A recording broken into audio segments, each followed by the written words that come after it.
Hello, কেমন আছেন আপনারা? টেক্সট করার সময় অথবা চ্যাট করার সময় ভালোবাসার মানুষ যেমন প্রেমিক প্রেমিকা কিংবা স্বামী স্ত্রীকে সবচেয়ে বেশি যে প্রশ্নটি করা হয় সেটা হচ্ছে কোথায় তুমি। কিন্তু ইংরেজিতে এটাকে কিভাবে সুইট এবং ন্যাচারালি বলবেন সেটা আমি আপনাদের আজ জানাচ্ছি। আমি ইমন রয়েছি আপনাদের সাথে, ইমনের স্কুল থেকে স্বাগতম। দুটো জিনিস আমি বলবো, এক হচ্ছে কোথায় তুমিকে সরাসরি ইংরেজিতে কিভাবে বলবেন, কতভাবে বলা যায় সেটা। আরেকটা হচ্ছে ইংলিশ লেটার দিয়েই কোথায় তুমি শব্দটা লিখতে চান সেটা কিভাবে লিখবেন পরিষ্কার করে শুদ্ধভাবে।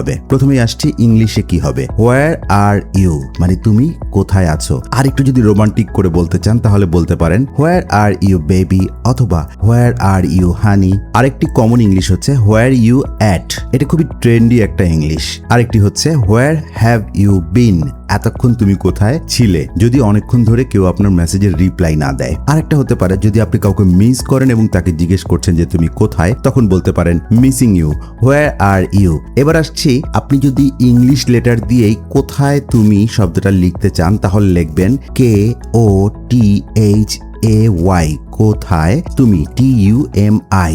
এটা কিন্তু শুদ্ধ, অনেকেই এটা ভুল করে। সো আজকের পর থেকে আশা করি ভুল হবে না। আমি ডিসক্রিপশনে প্রত্যেকটা ইংলিশ এবং ইংলিশ লেটারে এই বাংলাটা কিভাবে লিখতে হয় সেটা আপনাদের জন্য দিয়ে দিয়েছি। আশা করি ভিডিওটি ভালো লাগবে। এছাড়াও যদি আরো অন্য কোনো টেক্সট বা চ্যাটের শব্দের বা বাক্যের ইংলিশটা আপনারা জানতে চান আমাকে জানাতে পারেন।